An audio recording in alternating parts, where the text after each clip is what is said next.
দর্শক স্বাগত জানাচ্ছি সিএসআরএম জনতন্ত্র গণতন্ত্রে। আপনাদের সঙ্গে আছি আমি সজল দাস। জনতন্ত্র গণতন্ত্রে আজও কথা বলতে চাই প্রথম পর্বে যুদ্ধ নয় সার্বভৌমত্ব, আক্রান্ত হলে জবাব দিতে হবে, প্রধানমন্ত্রীর এই বক্তব্য। এবং সাম্প্রতিক যেহেতু সেন্ট মার্টিন কিংবা মিয়ানমার বাংলাদেশ সীমান্তের যে ঘটনা প্রবাহ, যদিও এখন পরিস্থিতি স্বাভাবিক, সেই ঘটনা প্রবাহ থেকেই এই সার্বভৌমত্ব আক্রান্ত কিংবা এই বিষয়টি কদিন আগেও অনেক বেশি আলোচিত হচ্ছিল। আজকে প্রধানমন্ত্রীও এই বিষয়টি নিয়ে কথা বলেছেন। এটি নিয়ে একটু কথা বলতে চাই প্রথম পর্বে।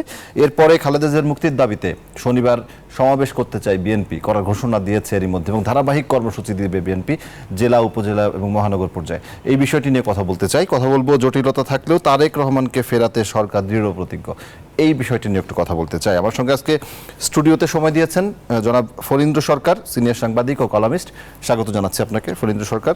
এবং অনলাইনে প্রথম পর্বে আমাদের সঙ্গে যুক্ত হয়েছেন মেজর অবসরপ্রাপ্ত ডক্টর নাসির উদ্দিন আহমেদ, নিরাপত্তা বিশ্লেষক। জনাব নাসির উদ্দিন আহমেদ, আপনাকেও স্বাগত জানাচ্ছি আমাদের অনুষ্ঠানে সময় দেওয়ার জন্য, ধন্যবাদও জানাচ্ছি আপনাকে। আমি আলোচনা শুরু করতে চাই প্রথম পর্বে যুদ্ধ নয় সার্বভৌমত্ব আক্রান্ত হলে জবাব দিতে হবে, প্রধানমন্ত্রীর যে বক্তব্য এবং সাম্প্রতিক সেন্ট মার্টিন এবং মিয়ানমার বাংলাদেশ সীমান্তের এই জায়গাটি, আবার কিছু কিছু সময় ভারত বাংলাদেশের যে সীমান্তবর্তী জায়গাগুলো রয়েছে সেখানেও নানান ধরনের ঘটনা ঘটে। যদিও সেটি সীমান্ত হুমকির মুখে এমন কোনো ঘটনা সাম্প্রতিক সময়ে তেমন নেই, কিন্তু তারপরেও একটি তাৎপর্য বহন করে এই প্রধানমন্ত্রীর এই বক্তব্য। কি বলবেন আসলে? ডেফিনেটলি আপনাকে ধন্যবাদ, নিউজ 24-এর দর্শকদেরও ধন্যবাদ জানিয়ে আমি বক্তব্য শুরু করছি। সবচেয়ে বড় বিষয় কি, সম্প্রতিকালে রাজনীতি এবং সমাজনীতির ক্ষেত্রে 20 বছর আগে যেটা ছিল, এখন বিভিন্ন কারণে আমাদের এই জাতীয় সমস্যাগুলি কিন্তু এখানের জাতীয় সমস্যার মধ্যে সীমাবদ্ধ না।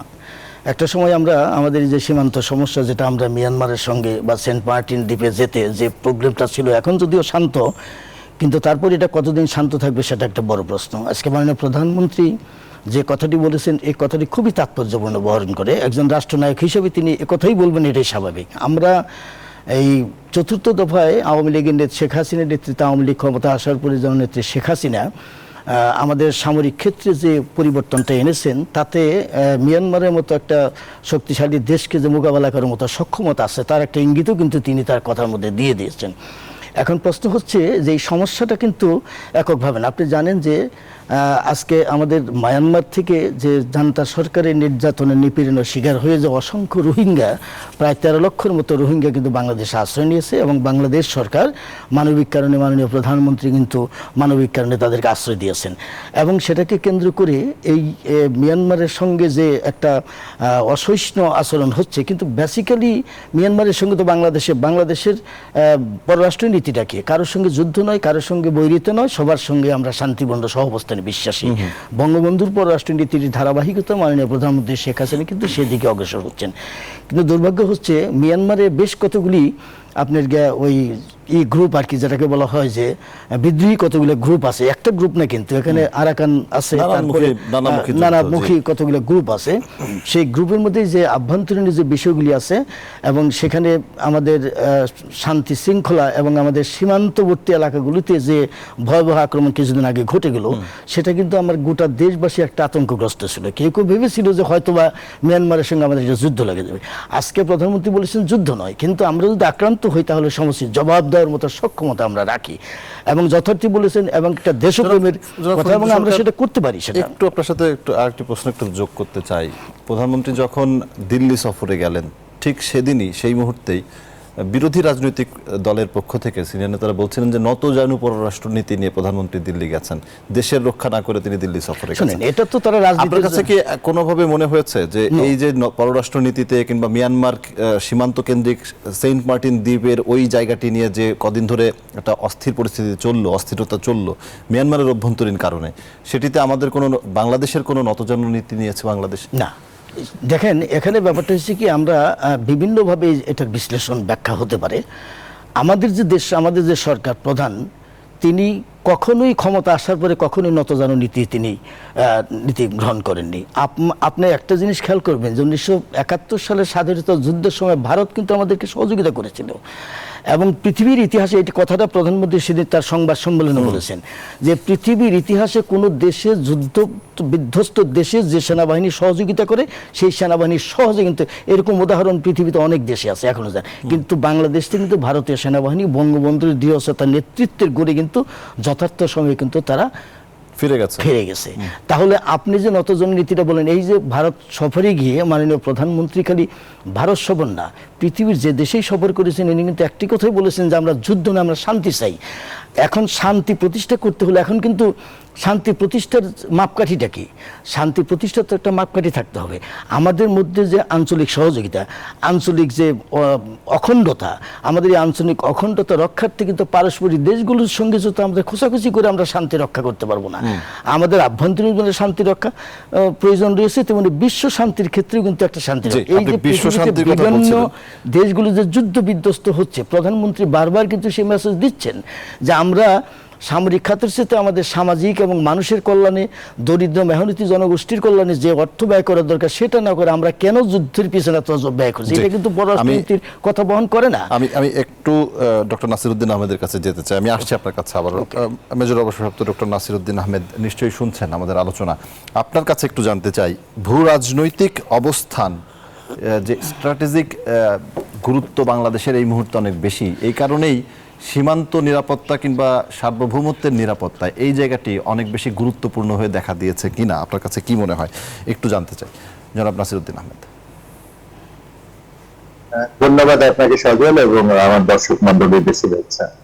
বাংলাদেশ অতীতের যে কোনো সময়ের চেয়ে এখন ভূ রাজনীতিগত দিক থেকে অনেক বেশি একটা গুরুত্বপূর্ণ ভৌগোলিক অবস্থান অর্জন করেছে, এটা বলতেই হবে। বিশেষ করে আপনি জানেন যে দুটি পরাশক্তি চীন এবং আমেরিকা বর্তমানে যে দ্বৈরথে নেমেছে এবং তাদের যে একটা বিশ্বব্যাপী মরলীকরণ করার যে একটা প্রভাব তারা বিস্তার করতে চাচ্ছে বা যাদের যে ইচ্ছা আছে, সেটার ক্ষেত্রে বাংলাদেশ এখন একটা বড় ফ্যাক্টর।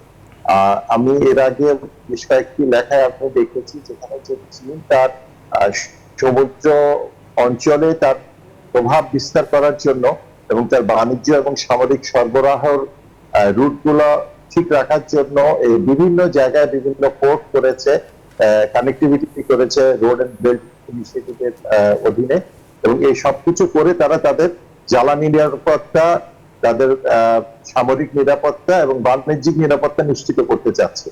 সেক্ষেত্রে কোনো অবস্থাতেই চীন চাবে না যে বৃহত্তর ভারত মহাসাগরে এবং সুনির্দিষ্টভাবে বঙ্গোপসাগরে আমেরিকার কোন রকম প্রভাব থাকুক। আবার একই সময়ে ভারতও চাচ্ছে যে এককভাবে চীন এই বঙ্গোপসাগরের এই বিভিন্ন যে পোর্টগুলো করেছে, একটা পাকিস্তানে করেছে, শ্রীলঙ্কায় করেছে, মায়ানমারে করেছে, এই পোর্টগুলোকে রক্ষার নামে বা পোর্টগুলোকে অপারেশনাল রাখার নামে তাদের সামরিক উপস্থিতি জানান দিয়ে এই জায়গার মধ্যে চীনের একটা প্রভাব থাকুক, সেটাও ভারত সহ্য করবে না। আবার সেম টাইম চীন চাবে যেটা যেখানে তাদের প্রভাবটা থাকুক। এই সবকিছু মিলিয়ে এখন আমাদের ভারত, চীন এবং বাংলাদেশের এই তিনটা সীমান্তের কাছাকাছি একটা সুন্দর জায়গা হলো সেন্ট মার্টিন, যেখানে এটা নিয়ে বিতর্ক আছে, এটা দ্বীপ এবং এটার যে ভৌগোলিক অবকাঠামো, এটা একটা প্রবাল দ্বীপ, এটা কোনো সাধারণ মাটির দ্বীপটা বা ওই ধরনের কিছু না, সেটা নিয়ে অনেক বিতর্ক আছে। বাট সবশেষে এটা বলাই বাহুল্য যে কোনো দৃষ্টিকোণ থেকে সেন্ট মার্টিন দ্বীপটা অত্যন্ত আকর্ষণীয় একটা জায়গা। এই জায়গার মধ্যে যে কোনো একটা সেনাবাহিনী তাদের একটা ঘাঁটি বা তাদের একটা অবস্থান রাখার জন্য সচেষ্ট থাকবে। এই সবকিছু মিলিয়ে বাংলাদেশ এখন একটা ভৌগোলিক ভাবে আপনি যেটা বললেন খুব নাজুক পরিস্থিতির মধ্যে আছে। আর আপনি শুরুতে যেটা বলছিলেন যে অতি সম্প্রতি যেই একটা উস্কানিমূলক ঘটনা ঘটে গেছে, যে আমাদের সেন্ট মার্টিন দ্বীপ থেকে দেখা যাচ্ছিল কিন্তু যুদ্ধ জাহাজ এসেছিল মায়ানমারের জলসীমার ওখানে, যদিও তাদের জলসীমায় ছিল কিন্তু সেটা স্বাভাবিক ভাবে ওইভাবে আমরা আগে দেখিনি সেখানে এই ধরনের যুদ্ধ জাহাজ, এবং হঠাৎ করে যখন সেটা দেখা গেল সেটা স্বাভাবিকভাবে একটা টেনশন করেছে। তা আমাদের ক্ষেত্র থেকে এটা উস্কানিতে পা না দিয়ে আমরা সেটাকে স্ট্রংলি প্রোটেস্ট করেছি। আমরা আমাদের শক্তিমত্তা ওখানে সশরীরে হয়তো ফ্রিগেট পাঠাইনি বা ওখানে হয়তো যুদ্ধ জাহাজে কোনো টহল দেয়নি উড়োজাহাজ দিয়ে বা অন্য কারণে, যেটা করেছি তার মাধ্যমে কিন্তু যুদ্ধ জাহাজগুলো সরে গেছে। এটা উস্কানিতে পা দেওয়াটা ঠিক হতো না, কারণ ওখান থেকে যে গুলি করা হয়েছিল সেটা প্রকৃত অর্থে কারা করেছিল সেটা নিশ্চিত হওয়া যায়নি। এটা মায়ানমারের কোনো সরকারি বাহিনী করেছে নাকি বিদ্রোহী কোনো গ্রুপ করেছে? কারণ ওই বেলটাতে এখন আসলে নিয়ন্ত্রণ আপনি জানেন যে সরকারি বাহিনী নেই, তারা দলে দলে আত্মসমর্পণ করে আমাদের এখানে এসেছিল, আমরা তাদেরকে ফেরত দিয়েছি। সুতরাং আমরা কার বিরুদ্ধে যুদ্ধ করবো এখন? যদি আরাকান আর্মি বা বিচ্ছিন্নতাবাদী যারা আছে তাদের বিরুদ্ধে যুদ্ধ করাটা আমাদের মানায় না, এক। আর 2 নম্বর হচ্ছে যে তাদেরকে এখন আমাদের হাতে রাখতে হবে। বিরাট বড় একটা রোহিঙ্গা আমাদের ঘাড়ের উপর চেপে আছে, তাদেরকে ফেরত পাঠাতে হলে, এবং মায়ানমারের দিক থেকে যে ড্রাগসের যে একটা বিশাল হুমকি আমাদের উপরে, এটাকে নিয়ন্ত্রণে রাখতে গেলে মায়ানমারের এই রাখাইন অঞ্চল যাদের নিয়ন্ত্রণে থাকবে, সেটা হোক মায়ানমার সেনাবাহিনী, হোক আরাকান আর্মি, হোক অন্য যে কোনো বিচ্ছিন্নতাবাদী দল বা গোষ্ঠী, তাদের সাথে প্রকাশ্যে না হলেও গোপনে আমাদেরকে একটা সম্পর্ক না রাখলে আমরা এই রোহিঙ্গাদের ফেরত পাঠাতেও পারবো না, এবং আমাদের এই ড্রাগসের কন্ট্রোলটাও আমরা করতে পারবো। কিন্তু নাসিরউদ্দিন আহমেদ, এই যে এর আগে কদিন আগে পার্বত্য এলাকায় ব্যাংক ডাকাতি বলি কিংবা যে ঘটনা ঘটেছিল, সেখানে তার ঠিক কদিন পরেই ওই যে সংশ্লিষ্ট বাহিনী তাদের সাথে আলোচনার একটা প্রক্রিয়া চলছিল, ঠিক তার মধ্যে তারা ওই ধরনের ঘটনা ঘটালো, এবং তারপরেই সরকারের দায়িত্বশীল মহলের পক্ষ থেকে এই ধরনের বক্তব্য আসলো যে ওই অংশ নিয়ে একটা বড় ধরনের ষড়যন্ত্র চলছে আলাদা রাষ্ট্র করার। এই যে পরিস্থিতি, এটা মোকাবেলা করার জন্য আমাদের যে সামরিক শক্তি বলি কিংবা আমাদের যে সামরিক সক্ষমতা বলি, সেটা কতটা আছে বলে আপনার কাছে মনে হয়? কতটা সক্ষম আমরা? সেটা সামরিক না, শুধু গোয়েন্দা তৎপরতা, সেটিও যথার্থভাবে হয় কি না, হচ্ছে কিনা? আপনি যদি সামরিক দিকের কথা বলেন তাহলে বলবো যে বাংলাদেশ এক্ষেত্রে অনেক দূর এগিয়ে গেছে। একসময় কিন্তু এখন পার্বত্য চট্টগ্রামের যে সেনাবাহিনী আছে তাদের পরিধি বেড়েছে। বিশেষ করে আপনার রুমাতে একটা নতুন সেনানিবাস হয়েছে, একজন সম্পূর্ণ নতুন একটা ডিভিশন সেখানে দাঁড় করানো হয়েছে একজন মেজর জেনারেলের আন্ডারে, এবং যথেষ্ট শক্তিশালী সেনাবাহিনীর বিভিন্ন দল উপদলগুলো সেখানে কাজ করছে। এটা হলো একটা দিক। 2 নম্বর হচ্ছে যেটা যে বাংলাদেশ সাবমেরিন অর্জন করেছে চীনের সহায়তায়, এবং আপনি জানেন যে পেটুয়াতে সাবমেরিন ঘাঁটি তৈরি করা হয়েছে। বাংলাদেশ এখন বিশ্বের 37তম সাবমেরিন অর্জনকারী দেশের মর্যাদা লাভ করেছে। তৃতীয়ত হচ্ছে যে বাংলাদেশের যে বিমান শক্তি, সেটাও আগের চেয়ে অনেক বেশি শক্তিশালী হয়েছে, এবং আগে চট্টগ্রাম থেকে সরাসরি বিমানগুলোকে সেখানে যেতে হতো বার্মা সীমান্তে বা মায়ানমার সীমান্তে। এখন আমাদের কক্সবাজার বিমানবন্দরটিকেও আধুনিকায়ন করা হচ্ছে, রানওয়েকে অনেক বড় করা হচ্ছে, এবং সেটাকেও একটা পরিপূর্ণ যে কোনো সময় যাতে যুদ্ধক্ষেত্রে কাজে লাগানো যায় সেরকম একটা পরিস্থিতির মধ্যে চলে গেছে। সবকিছু মিলে আমাদের সামরিক সক্ষমতাকে আগের চেয়ে অনেক বেশি বৃদ্ধি পেয়েছে, কিন্তু আমাদের দুর্বলতা রয়ে গেছে গোয়েন্দা কার্যক্রমে। এটা আমাদের স্বীকার করতেই হবে, কারণ all on a sudden bank ডাকাতরা এসে এরকম মার্চ করে একটা ব্যাংকে লুট করে নিয়ে যাবে অস্ত্র এবং টাকা পয়সা, এটা আসলে গোয়েন্দা কার্যক্রম যদি শক্তিশালী থাকতো। আমি নিজে যেহেতু সেই রুমাতেই ছিলাম, বান্দরবনে ছিলাম, জীবনে দীর্ঘ সময় আমি এই পার্বত্য চট্টগ্রামে কাটিয়েছি পদাতিক বাহিনীর একজন অফিসার হিসেবে, সুতরাং আমি জানি গোয়েন্দা কার্যক্রম যখন খুব শক্তিশালী থাকে তখন এই ধরনের ঘটনা পূর্ব থেকে আঁচ করা যায়। গোয়েন্দা আমাদের বিভিন্ন সোর্স থাকে, আমাদের বিভিন্ন আইজ এন্ড ইয়ার্স ক্যাম্পের চতুর্দিকে লাগানো থাকে, যে উপজাতীয়দের মধ্য থেকেই তারাই আমাদেরকে সময় সময় বিভিন্ন ভাবে এসে সতর্ক করতো, এবং আমরা দেখতাম যে সবগুলোর ভিতরে সত্যতা যে মিলত তা না, অনেকগুলো ফলস অ্যালার্ম ছিল, বাট আমরা তথ্য পেতাম। হয়তো সবগুলো সঠিক হতো না, কিন্তু তথ্যের প্রভাবটা থাকতো আমাদের। গোয়েন্দা কার্যক্রমে আমরা দুর্বল আছি, এটা স্বীকার করতে হবে। আর সজল, আমি আরেকটু কথা বলবো যে যুদ্ধ এখন যার সাথেই যার হোক, এটা শুধু দুটো দেশের মধ্যে লিমিটেড থাকবে না, এটা আন্তর্জাতিক পরিমণ্ডল থেকে এটা আসবে। উদাহরণ হলো আমাদের ফিলিস্তিন কিংবা ইউক্রেন, সেখানে দুটো দেশের যুদ্ধ আর থাকে না, সেটা বিস্তৃতি বেড়ে যায় বিভিন্ন দেশের ইনভলভমেন্টের কারণে। আমাদের ক্ষেত্রে সেটাই হবে, আমরা রাইট ডিরেকশনে আছি। জি, আমি ফণীন্দ্র সরকার। আর এই কারণেই নাসিরউদ্দিন আহমেদ যেটি বলছিলেন, এই কারণেই বোধহয় প্রতিবেশী দেশ কিংবা যে পররাষ্ট্র নীতি নিয়ে বাংলাদেশ কাজ করে, যে কারোর সাথে বৈরিতা নয়, সবার সাথে বন্ধুত্ব, এই কারণেই বোধহয় এটি গুরুত্বপূর্ণ। তো দেখুন, উনি যথার্থই বলেছেন। বর্তমান রাজনৈতিক বাস্তবতায় আমরা কিন্তু এখন ভূ রাজনীতির দিকে সবচেয়ে, সারা পৃথিবী কিন্তু এখন ভূ রাজনীতি খুবই, ভূ রাজনীতির দিক থেকে বাংলাদেশ একটি গুরুত্বপূর্ণ অবস্থান করছে। এটি যেমন একটি দিক, এবং এই প্রশান্ত মহাসাগর এবং ভারত মহাসাগর অঞ্চলকে নিয়ে কিন্তু ভারত, চীন এবং মার্কিন যুক্তরাষ্ট্রের কিন্তু এদিকে যথেষ্ট দৃষ্টি রয়েছে। এখন মিয়ানমারের সঙ্গে সেন্ট মার্টিন দ্বীপ নিয়ে মেজর নাসিরউদ্দিন যে একটা কথা বললেন, যেটা বিতর্কিত, মানে বিতর্ক আছে নিয়ে, আমি এটাকে নিয়ে বিতর্ক মনে করি না। কারণ হচ্ছে কি, একটা স্বতঃসিদ্ধ সত্য কথা হচ্ছে সেন্ট মার্টিন দ্বীপটি হচ্ছে বাংলাদেশের ভূখণ্ডের একটা অংশ। এটা নিয়ে তো বিতর্ক করার কোনো প্রয়োজন নেই, কারণ এটা আমাদের ভূখণ্ডের একটি অংশ, এই সত্যটাকে মেনে নিতে হবে। এখন এইটার উপরে যে একটা দৃষ্টি পড়েছে, উনি যেটা বললেন যে মার্কিন যুক্তরাষ্ট্র সবাই চাচ্ছে, কিছুদিন আগেই ইঙ্গিত দেওয়া হয়েছে যে আমাদের সেন্ট মার্টিন দ্বীপটা হয়তো কারো চোখে পড়েছে, কেউ হয়তো নিয়ে যেতে চায়, এবং এটা রক্ষার জন্য যে আমাদের সামরিক সক্ষমতার কথা তো উনি বললেনই। তারপরে গোয়েন্দা সংস্থার যে রিপোর্টের কথা যেটা বললেন, গোয়েন্দা যারা আছে তাদের এটা নিয়ে আলোচনা সাম্প্রতিক না, এটা অনেক আগে থেকে, এটা অনেক আগে থেকে সেটা আছে। কিন্তু প্রশ্ন হচ্ছে, আমার কাছে যেটা মনে হচ্ছে যে রোহিঙ্গাদের আমরা আশ্রয় দিয়েছি, এবং রোহিঙ্গাকে আমরা যে ফেরত পাঠানোর যে একটা প্রক্রিয়া শুরু করেছি, সেই প্রক্রিয়াটাকে বিলম্বিত করার একটা ষড়যন্ত্র আমার কাছে মনে হচ্ছে, একটা বিলম্বিত করার একটা ষড়যন্ত্র। কারণ রোহিঙ্গা যতদিন পর্যন্ত আমাদের এখানে থাকবে, আমাদের বাংলাদেশে কিন্তু ওই অঞ্চলটা কিন্তু একটা অশান্ত পরিবেশ, একটা বাড়তি নজরদারিতেও থাকতে হবে। আমি অসংখ্য ধন্যবাদ জানাচ্ছি। আমি একটা বিরতি নিয়ে আসি, জনাব ফরিন্দ্র সরকার আপনার কাছে আসবো, আমি বিরতি নিয়ে আসি। দর্শক, জনাব নাসিরউদ্দিন আহমেদ, আপনাকে অসংখ্য ধন্যবাদ আমাদের সঙ্গে যুক্ত হওয়ার জন্য। দর্শক, বিরতি নিচ্ছি সিএসআরএম জনতন্ত্র গণতন্ত্রে, ফিরছে একটু পর, সঙ্গেই থাকুন। দর্শক, বিরতির পর আবারও স্বাগত জানাচ্ছি সিএসআরএম জনতন্ত্র গণতন্ত্রে। এই পর্বে কথা বলতে চাই খালেদা জিয়ার মুক্তির দাবিতে শনিবার ঢাকায় বিএনপির সমাবেশ, এবং এরপরেও মহানগর এবং জেলা শহরেও সমাবেশ কিংবা কর্মসূচির ঘোষণা দিয়েছে বিএনপি এরই মধ্যে। এই বিষয়টি নিয়ে কথা বলতে চাই। স্টুডিওতে ফণীন্দ্র সরকার রয়েছেন আমাদের সঙ্গে আগে থেকেই। নতুন একজন অতিথি যুক্ত হয়েছেন অনলাইনে, মোশাররফ আহমেদ ঠাকুর, সাংস্কৃতিক সংগঠক ও বিএনপি নেতা, তিনি যুক্ত হয়েছেন আমাদের সঙ্গে। জনাব মোশাররফ আহমেদ ঠাকুর, আপনাকে স্বাগত জানাচ্ছি আমাদের অনুষ্ঠানে। আমি জনাব ফণীন্দ্র সরকার, আমি আসছি আপনার কাছে, একটু মোশাররফ আহমেদ ঠাকুরের কাছে একটি প্রশ্ন রেখে তারপর আপনার কাছে আসি। জনাব মোশাররফ আহমেদ ঠাকুর, এই যে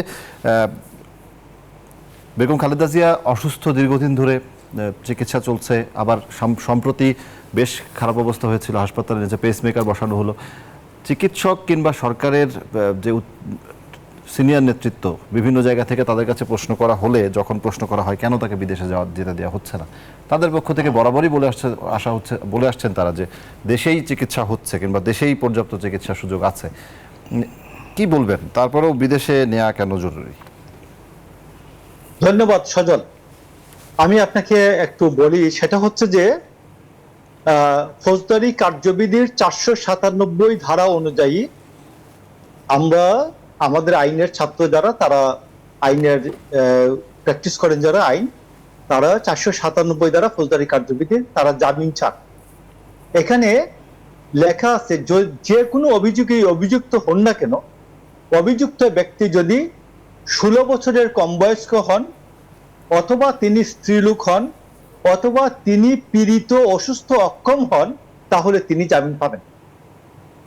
তো বেগম খালেদা জিয়া, দেশনেত্রী বেগম খালেদা জিয়া, তিনি জেন্ডার বিবেচনায় তিনি জামিন পাবেন, তিনি অসুস্থ বিবেচনায় জামিন পাবেন, তিনি অন্যজনের সাহায্য ছাড়া চলতে পারেন না, অক্ষম, এই জন্য তিনি জামিন পাবেন। সমস্ত ক্রাইটেরিয়া ফিল করে বেগম খালেদা জিয়ার জামিন পাওয়া। আপনি দেখবেন ডেস্টিনির যে চেয়ারম্যান জেনারেল হারুন, সে 1000 কোটি টাকার ডিফারগেশন তার নামে, সেই জেনারেল হারুন জামিনও পেয়েছে, বিদেশও গিয়েছে। তো সেইখানে বেগম খালেদা জিয়া কেন জামিন পান না? বেগম খালেদা জিয়ার কেন চিকিৎসার প্রয়োজন নাই? সরকারের দৃষ্টিভঙ্গিটা আপনি দেখুন। গত 23 তারিখে উবায়দুল কাদের বলেছেন যে আমাদের চলার পথে একমাত্র বাধা হচ্ছে যে বিএনপি, বর্ণচূড়া বিএনপি একমাত্র বাধা। তো আমি বলি যে বাংলাদেশে একমাত্র বাধা হচ্ছে বিএনপি, এই জন্য যে বেনজির যখন সংখ্যালঘুদের যায় জমি দখল করে, শেখ হাসিনার কনস্টিটিউয়েন্সির পাশাপাশি প্রধানমন্ত্রীর কনস্টিটিউয়েন্সির পাশে, তখন আওয়ামী লীগের কোনো খবর হয় না। কোনো একটা গণমাধ্যম যখন কথা বলে, তারপরে তাদের খবর হয়, তারা বলেন জিরো টলারেন্স। তার আগে বেনজির যখন মহানগরের ডিএমপি কমিশনার হন, তারপরে যখন তিনি র্যাবের ডিজি হন, তারপরে যখন আইজি বি হন, 5 বার পুলিশ মেডেল পান, বিপিএম পান, একবার রাষ্ট্রীয় শুদ্ধাচার পুরস্কার পান। এই 6টা ক্যাবিনেট কমিটি হয়েছে, এই 6টা ক্যাবিনেট কমিটিতে কে কে ছিলেন বেনজিরকে এই পুরস্কার দেওয়ার প্রশ্নে, শুদ্ধাচার পুরস্কার দেওয়ার প্রশ্নে, বিপিএম দেওয়ার প্রশ্নে? আজকে এদের সবারই দাবি হওয়া উচিত, বিচার হওয়া উচিত। আমি আরেকটা বলি, 29 তারিখে নয়াপল্টনে দেশনেত্রী বেগম খালেদা জিয়ার যে মুক্তির প্রশ্নে যে সমাবেশ, আমি মনে করি স্বতঃস্ফূর্ত ভাবে করবে। আমি আজকে এই মুহূর্তে একটা হবিগঞ্জের প্রত্যন্ত যে এশিয়ার সবচেয়ে বড় গ্রাম বানিয়াচং থেকে কথা বলছি।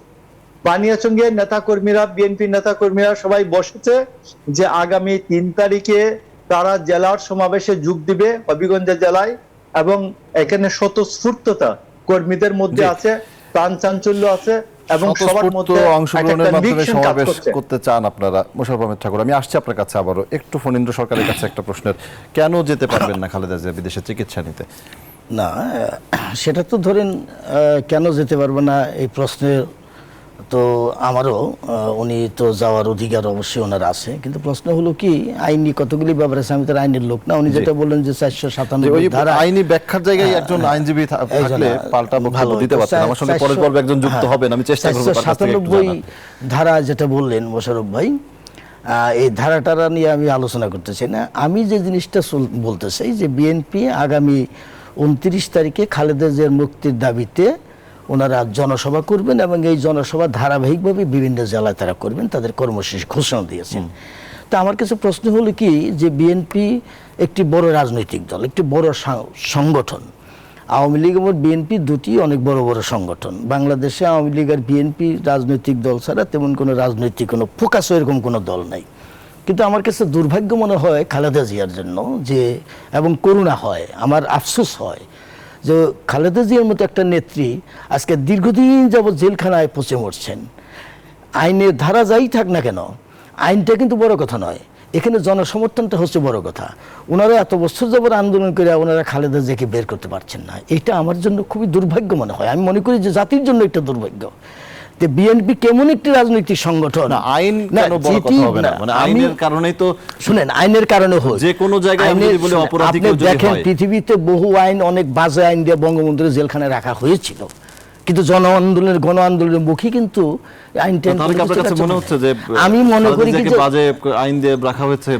আমি কথার কথা বলছি, তাকে বাজে আইন দিয়ে রাখা হচ্ছে সেটা আমি বলছি না। প্রশ্ন হচ্ছে যে বাজে আইন হোক, যে কোনো কারণেই হোক, খালেদা জিয়াকে জেলখানায় রাখা হয়েছে, কিন্তু জেলখানা থেকে তাদের এত বড় বড় আইনজীবী, সেটাকে উনি যে কথাটা বললেন তারপর উনি জামিন পাচ্ছেন না, তাহলে কি আইনের প্রতি কি এই সরকার কি আইন কি নিজের হাত দিয়ে তৈরি করছে, আমাকে আইন কি তারা বাধাগ্রস্ত করে রাখছে? তা কিন্তু রাখে নাই।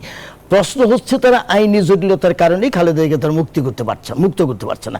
সেখানে আইন যেমন একদিক থেকে আছে, অন্যদিকে আছে যে বিএনপির যে রাজনৈতিক শক্তি, তাদের রাজনৈতিক শক্তি ক্ষয়িষ্ণু হতে হতে এমন একটা জায়গায় এসে পৌঁছেছে যেখানে তারা খালেদা জিয়ার মুক্তির দাবির জন্য তারা সেইভাবে জনসমর্থনে বিশাল জনসমাবেশ তারা করতে পারছে না। কেন পারছেন না? বলবেন ওনারা বলে আসছেন যে আমাদেরকে সরকার বাধাগ্রস্ত করছে, বিভিন্নভাবে পুলিশ দিয়ে হয়রানি করছে। এই হয়রানি তো ওনারা যখন ক্ষমতায় ছিলেন তখন আওয়ামী লীগের ক্ষেত্রেও তারা হয়রানি করছে, কিন্তু পলিটিক্যাল কালচারে পরিণত হয়েছে। ৭৫ সালের পর থেকে এই দেশের রাজনীতিক আওয়ামী লীগের রাজনীতি দাঁড়াতেই পারে না আজকে। সে আওয়ামী লীগ তো ঘুরে দাঁড়িয়েছে না।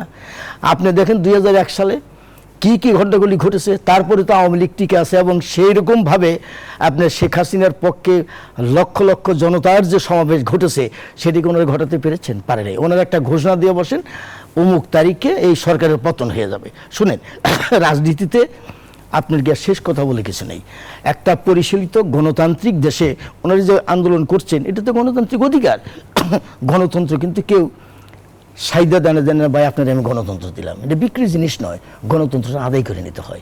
এখন বিএনপির সেই সক্ষমতা, রাজনৈতিক যোগ্যতা, সক্ষমতা বলতে আছে বলে আমি বিশ্বাস করি না। যদি বিশ্বাস করতাম তাহলে তাদের আন্দোলনে আপনি দেখেন তারা ভাইটাল কোনো ইস্যু নিয়ে আন্দোলন করতে পারছে কিনা, এবং সেই আন্দোলনে তারা জনগণের সমর্থন তারা পাচ্ছে কিনা। ওনারা বলবেন যে জনগণ এখন আপনার গিয়া তাদের সরকারের যে পুলিশ বাহিনীর যে অত্যাচার, সেই অত্যাচারের কারণে জনগণ আসছে না। জনগণ কেন আসবে? জনগণ কি কারণে আপনাদের পিছনে আসবে? আপনারা এমন কোনো বিষয় তো ভীষণ তো সামনে দাঁড় করাতে পারেননি। প্রত্যেকটা রাজনৈতিক দলেরই একটা সামনে একটা ভীষণ থাকে, একটা দর্শন থাকে, এবং তার একটা সামনে নিয়ে আসে যে আমরা ক্ষমতায় গেলে কিংবা আমরা এই কর্মসূচি, এই দৃষ্টিভঙ্গি, এই ক্রাইটেরিয়া আমাদের সামনে আসে যে আমরা জনগণকে আমরা এটা করবো। ওরা সেটা করতে পেরেছেন কিনা বলেন আপনি? ওরা তো ক্ষমতা অনেকদিন ছিলেন। আপনার কি কথার করতে প্রেক্ষিতে পেরেছেন? মোশাররফ আহমেদ ঠাকুরেরও নিশ্চয়ই মন্তব্য আছে। মোশাররফ আহমেদ ঠাকুর, আলোচনা শুনেছেন নিশ্চয়ই আপনি।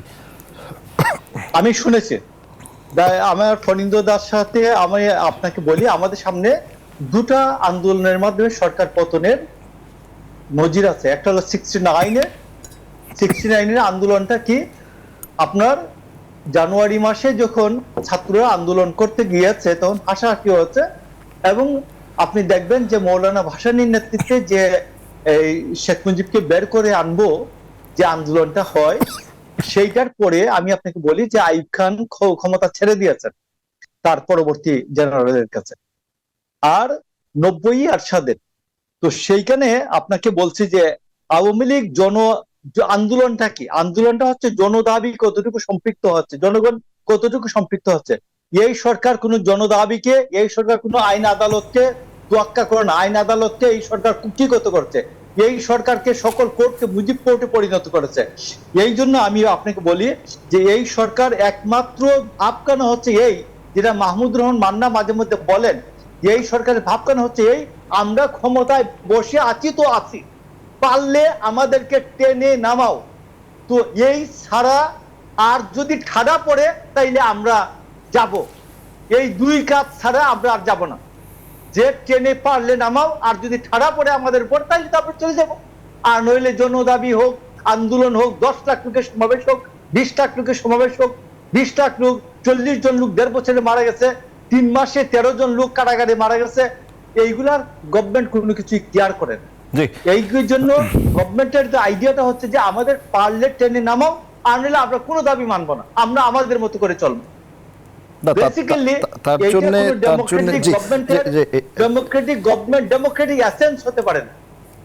জি, মোশাররফ ঠাকুর, মানে একটা হচ্ছে টেনে নামান, আর একটা হচ্ছে এমনি চলে যাওয়া, মানে আরেকটা হচ্ছে মানুষের যে চাওয়ার জায়গাটা, আমি অপকর্ম করলে মানুষ তার বিরুদ্ধে রুখে দাঁড়ায়, একটা সাধারণ থিওরি। মানে সরকার আপনার কাছে কি মনে হয়, মানে শুনেন পরিস্থিতিটা কি এরকমই কিনা যে টেনে নামাও কিংবা সরে যাও, জনমত তৈরি হওয়ার যে জায়গাটি সেটি কতটা হয়েছে? জনগণকে একটা রাষ্ট্র, একটা সরকার যখন আপনার কি মনে করেন যে একটা সরকার যখন প্রতিষ্ঠিত হয়, সেই সরকারের অন্যায় অপকর্ম, এই সরকারের অনেক আকাঙ্ক্ষ কাম আছে, এতে কোনো অস্বীকার করার কোনো উপায় নেই, জনগণ সেটা বুঝে আকাঙ্ক্ষ কাম আছে। কিন্তু প্রশ্ন হলো যে আমি একটা খারাপকে প্রটেক্ট দিতে গিয়ে আরেকটা খারাপকে তো গ্রহণ করতে পারি না। জনগণ এখানে বিএনপির শাসনও দেখেছে, আওয়ামী লীগের শাসনও দেখেছে, এবং অন্যান্য দলের শাসনও দেখেছে। আমরা স্বৈরাচারী শাসনের বলে বিএনপি, জামাত, আওয়ামী লীগ সকলে মিলে একাকার হয়ে এরশাদকে নামানো হয়েছিল। তারপরে তারা রাজনৈতিক ঐক্যের মাধ্যমে একটা 3 জোটের একটা রূপরেখা ছিল। আপনি দেখেন বিএনপি যখন ওই রূপরেখার পরে ক্ষমতায় আসলো 1991 সালে, সেই রূপরেখা কি তারা ফলো করেছে? প্রত্যেকেই ক্ষমতায় যাওয়ার পরে হালো রুটির ভাগাভাগি নিয়ে এবং ক্ষমতাকে কুক্ষিগত করার জন্য যত রকমের প্রক্রিয়া আছে সব তারা অবলম্বন করছে। তারপরে আসলো 111 অগণতান্ত্রিক সরকার। সেই অগণতান্ত্রিক সরকারের পরে যখন আওয়ামী লীগ ক্ষমতায় আসলো, এখন তো সেই ট্রেডিশন অর্থাৎ সেই সংস্কৃতিটা তো এখন অব্যাহত আছে। এখন আওয়ামী লীগ যত কিছুই খারাপ করুক না কেন, তাদের এই খারাপটাকে জনগণের সামনে তুলে ধরে জনগণকে জনমত সৃষ্টি করে এই সরকারকে নামাতে হবে। তাছাড়া যদি জনমত সৃষ্টি করে, জনমত কেন সৃষ্টি হবে? জনগণ তো বুঝে গেছে যে আমরা এখান থেকে ওখানে গেলে আমাদের কি লাভটা হবে, তা আমি তো দেখেছি তারা কি করে, তার তো এর চেয়েও খারাপ ছিল, এটা তার জনগণ বুঝছে। তারা যদি তাদের সাথে যদি খারাপই হতো আওয়ামী লীগ, তাহলে তো জনগণ আমি একটা বিরতি নিতে চাই। মোশাররফ ঠাকুর, একদম সংক্ষেপে এক লাইনে যদি কিছু বলতে চান, আমি আপনার একটা লাইন নিয়ে বলছি যে আওয়ামী লীগ একেবারেই সমস্ত কিছু দুর্নীতি, অশাসন, কুশাসন সবকিছুর চূড়ান্ত পর্যায়ে পৌঁছেছে। বিএনপির আমলে বেনজির হয় নাই, বিএনপির আমলে মতিউর হয় নাই, বিএনপির আমলে আজিজ হয় নাই, বিএনপির আমলে ফার্মার্স ব্যাংক লুট হয় নাই, বিএনপির আমলে পদ্মা ব্যাংক লুট হয় নাই।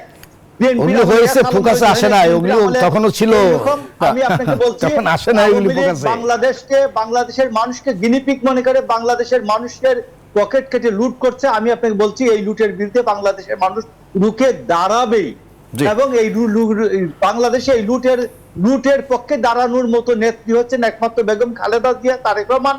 এই জন্য প্রতি মুহূর্তে বেগম জি, খালেদা জিয়া অসংখ্য ধন্যবাদ, অসংখ্য ধন্যবাদ মোশাররফ আহমেদ বিরুদ্ধে ঠাকুর। ফরিন্দু সরকার, আপনি এক লাইনে কিছু বলবেন কিনা? আমি একটা লাইনে বিরতিতে যাই। না, মোশাররফ আহমেদ ঠাকুরের এই লাইনটা কথার হলো উনি প্রেক্ষিতে। যেটা বলছেন যে জনগণ একবারে এক সময় রুখে দাঁড়াবে। হ্যাঁ, জনগণ যদি রুখে দাঁড়ানোর মতো পরিস্থিতি আওয়ামী লীগ তৈরি করে তাহলে তো রুখে দাঁড়াবেই, কিন্তু প্রশ্ন উনি যে কথাটি বললেন সেই কথাটা আমি প্রতিবাদ করছি। সেটা হলো যে বেনিজির একদিনই তৈরি হয় নাই, ওই একদিনই তৈরি হয় না। এই যে মতিউর রহমান একদিনই তৈরি হয় না। মতিউর রহমান ওই বিএনপির থেকে বিএনপি তাকে প্রোটেক্ট করছে, এবং সেটা সেই ধারাবাহিকতা এখনো অক্ষুণ্ণ আছে। ঘুরে ফিরে এখন সেই- তো ঘুরে ফিরে যদি সে করাপশনের কথা সেই আসেন, রাজনৈতিক ধারাবাহিকতার সেই আলোচনায় চলে আসছে। জি, আমি এক বিরতি দিতে চাই। মানে রাজনৈতিক আলোচনায় সবসময় এই ইতিহাস এবং ধারাবাহিকতা সেটাই চলতে থাকছে। সেটাই চলছে। যে আমি একটা বিরতি নিতে চাই। দর্শক, বিরতি নিচ্ছি। মোশাররফ আহমেদ ঠাকুর, আপনাকে অসংখ্য ধন্যবাদ আমাদেরকে সময় দেওয়ার জন্য।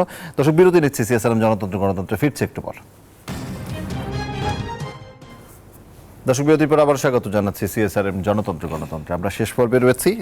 এই পর্বে জটিলতা থাকলেও তারেক রহমানকে ফেরাতে সরকার দৃঢ় প্রতিজ্ঞ, এই কথাটি নিয়ে একটু আলোচনা করতে চাই। এই বিষয়টি নিয়ে এই পর্বে কথা বলতে আমাদের সঙ্গে যুক্ত হয়েছেন সুপ্রিম কোর্ট আইনজীবী সমিতির সাধারণ সম্পাদক জনাব শাহ মঞ্জুরুল হক। স্বাগত জানাচ্ছি জনাব শাহ মঞ্জুরুল হক, এবং স্টুডিওতে ফণীন্দ্র সরকার আগে থেকেই আছেন। জনাব ফণীন্দ্র সরকার, একটু শাহ মঞ্জুরুল হকের কাছ থেকে একটু আইনি ব্যাখ্যার জায়গাটা একটু কথা বলে আসি। জনাব শাহ মঞ্জুরুল হক, এই যে তারেক রহমানকে দেশে ফেরানোর যে বিষয়টি অনেকদিন ধরেই আলোচনায়, এবং সরকার প্রধানের মুখ থেকে এবার আসলো যে সরকার দৃঢ় প্রতিজ্ঞ তাকে দেশে ফিরে শাস্তির আওতায় আনতে, আইনি জটিলতাটা কোথায় আসলে একটু যদি আপনার কাছ থেকে এই বিষয়টি জানতে চাই। আইনি জটিলতা বলতে আমাদের, শুনতে পাচ্ছেন আপনি? জি, শুনতে পাচ্ছি একদম, বলুন। কূটনৈতিক পর্যায়ে কিন্তু আলোচনা হচ্ছে। মাননীয় আইনমন্ত্রীও এর পূর্বে অনেকবার বলেছেন যে তারেক রহমানকে দেশে ফিরিয়ে আনা হবে। মাননীয় প্রধানমন্ত্রীও বলেছেন, এবং এবার উনি দৃঢ়ভাবে বলেছেন যে তারেক রহমানকে অবশ্যই দেশে ফিরিয়ে আনতে হবে। তারেক রহমান সাজাপ্রাপ্ত আসামি দুর্নীতির মামলা এবং 21শে আগস্ট গ্রেনেড হামলা মামলা, এবং ওখানে বসে কিন্তু উনি রাজনীতি করছেন, এবং রাজনৈতিক যে শিষ্টাচারের জায়গাটা, যে উনি স্কাইপিতে বা বিভিন্ন অনলাইন মাধ্যমে উনি বক্তব্য দিচ্ছেন, এবং এখানে যতগুলি মিটিং হচ্ছে সেই মিটিং গুলিতেও কিন্তু উনি নেতৃত্ব দিচ্ছেন ওখান থেকে।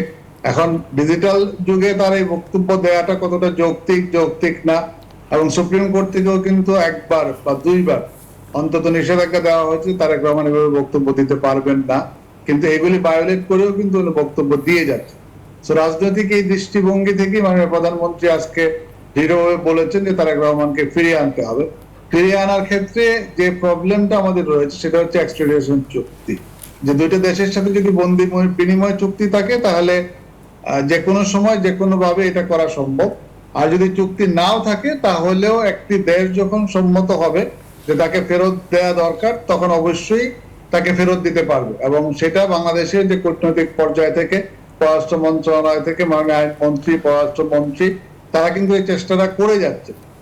এখন এক্সট্রাডিশন চুক্তি যদি নাও থাকে, তারেক রহমান কিন্তু সেখানে কোন স্ট্যাটাসে আছে সেটাও কিন্তু উনি কখনো ক্লিয়ার করেননি। আমরা এটা জানি যে ওনার বাংলাদেশি পাসপোর্টের মেয়াদ শেষ হয়ে গিয়েছে, উনি বাংলাদেশের পাসপোর্ট আর হোল্ড করছেন। উনি সেখানে হোল্ড করছেন কিন্তু অ্যাসাইলাম হিসাবে, অথবা যে কোনো একটা স্ট্যাটাস নিয়ে উনি এখানে আছেন। তো ইংল্যান্ড হচ্ছে ডেমোক্রেটিক রাজনীতির সূচনাগার। আমরা কিন্তু সেই ওয়েস্টমিনিস্টার পার্লামেন্টারি সিস্টেমকে ফলো করে আমরা আমাদের গণতন্ত্রের চর্চা করে থাকি।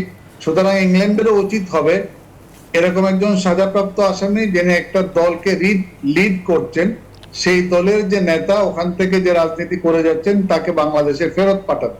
আর বাংলাদেশের রাজনীতি করতে হলে বাংলাদেশে এসে তাকে রাজনীতি করতে হবে, এইটাই জনগণ চায়। এবং এইটাই, যেহেতু সে সাজাপ্রাপ্ত, একজন সাজাপ্রাপ্ত আসামি, আমরা যখন এই রিট পিটিশন গুলি হয়েছিল, আমিও একটা রিট পিটিশন মামলায় দাঁড়িয়েছিলাম, ওখানে আমাদের কোশ্চেন ছিল যে উনি যে বক্তব্যগুলি প্রচার করেন যে একজন সাজাপ্রাপ্ত আসামি যখন দেশে ঢুকতে পারবে না, দেশে ঢুকতে হলে তাকে সারেন্ডার করে রাজনীতি করতে হবে। সারেন্ডার করার অর্থ না তাকে জেলে থাকতে হবে, সে কিন্তু জেলে যেয়ে আইন আদালতের আশ্রয় নিতে পারবে, এবং সে জামিন প্রাপ্ত হতে পারবে, এবং সে রাজনীতি করতে পারবে। 111-এর সময় আপনি জানেন যে আমাদের মাননীয় প্রধানমন্ত্রী, ওনাকেও কিন্তু বাইরে পাঠানো হয়েছিল, এবং ওনাকে কিন্তু তখন দেশে ঢুকতে দেওয়া হচ্ছিল না। উনি কিন্তু জোর করে আসছেন যে আমি আমার দেশে ঢুকবে, তারা আমাকে বাধা দেওয়ার কে আছে।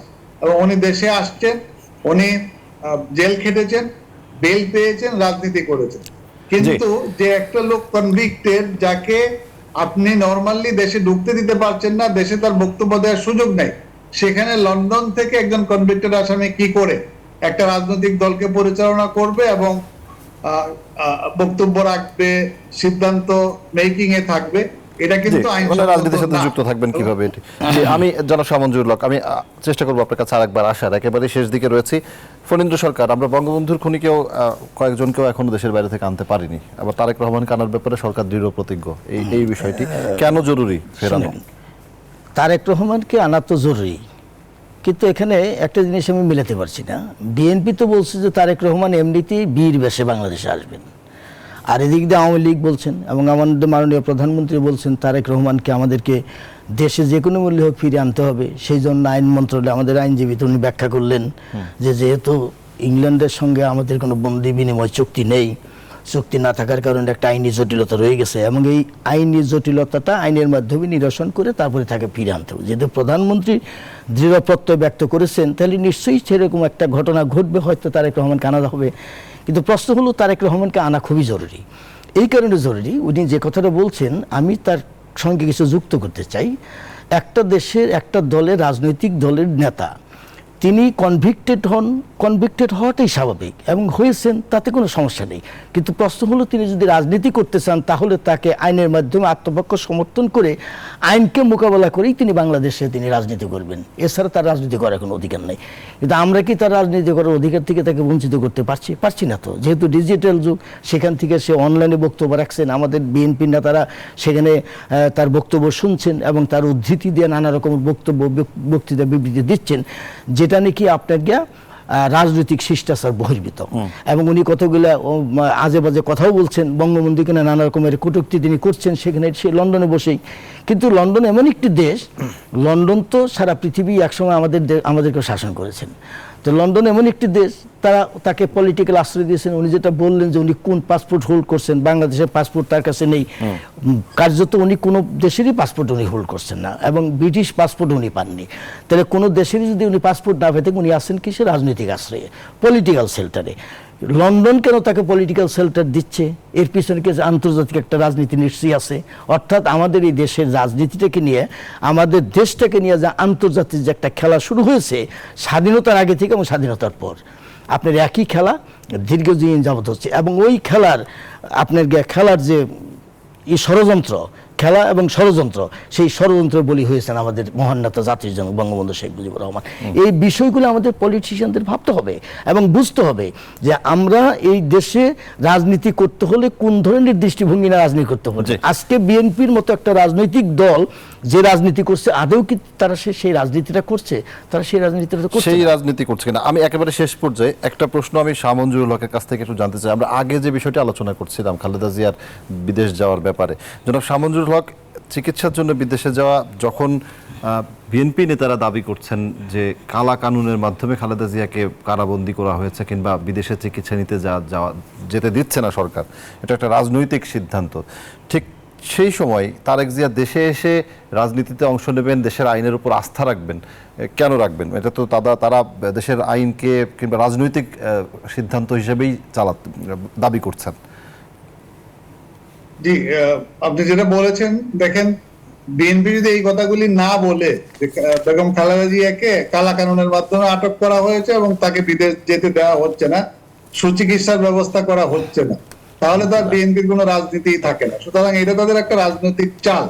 আপনি দেখেন যে 401 ধারার মাধ্যমে মাননীয় প্রধানমন্ত্রী বিশেষ সানুগ্রহে কিন্তু বেগম খালেদা জিয়াকে জেল থেকে মুক্ত করিয়েছেন।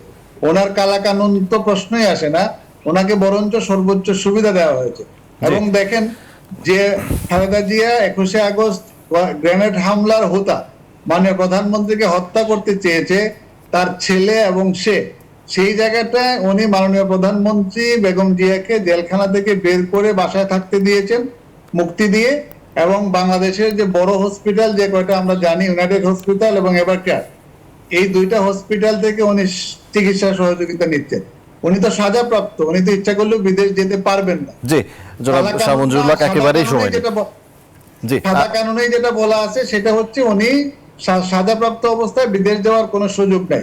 এই অবস্থায় উনি বাংলাদেশ থেকে সর্বোচ্চ চিকিৎসা নিচ্ছেন এবং আইনগতভাবে যে সুযোগ তাকে দেওয়া তার থেকে অতিরিক্ত সুযোগ মাননীয় প্রধানমন্ত্রী আইন মন্ত্রণালয়ের মাধ্যমে ওনাকে দিয়ে রেখেছেন। জি জনাব শাহ আমানুল্লাহ হক, আমি ফরিদ সরকার একদম এক লাইনে কিছু বললাম, শেষ করে আপনাকে দেখুন, আমি যেটা বলছি সেটি হচ্ছে যে রাজনৈতিক আইন সংক্রান্ত দর্শন এবং ধর্মীয় শিল্প সাহিত্য বিষয়ক এই সব কিছু যদি বিকশিত করতে হয় তাহলে আমাদেরকে দৃষ্টিভঙ্গির পরিবর্তন ঘটাতে হবে। আজকে তারেক রহমান জেলে আছেন এবং ভিকটিম হয়ে বিদেশে আছেন, তাকে বিদেশে আছেন, বাংলাদেশে এনে তার শাস্তিটাকে শাস্তি হোক, সে এখানে আপিল করবেন, আপিল করেছে, আইনি লড়াইয়ে তিনি জিতবেন বা হারবেন সেটা বড় কথা নয়, কিন্তু প্রশ্ন হচ্ছে তাকে দেশে এনে তার যথাযোগ্য যে শাস্তি যেটা হয়েছে সেটার বিধান করেই তারপরে রাজনীতিটা করতে হবে এবং সেটা মোকাবেলা করে রাজনীতি। তাছাড়া আপনি বিএনপির রাজনৈতিক নেতৃত্ব কোনোদিনই দাঁড়াবে না। জি অসংখ্য ধন্যবাদ জনাব ফরিদ সরকার। জনাব শাহ মঞ্জুরুল হক, আপনাকেও অসংখ্য ধন্যবাদ জানাচ্ছি আমাদেরকে সময় দেওয়ার জন্য। শেষ করতে হচ্ছে আজকের মতো। দর্শক, সিএসআরএম জনতন্ত্র গণতন্ত্র আজ এ পর্যন্ত। এতক্ষণ সঙ্গে থাকায় ধন্যবাদ সবাইকে।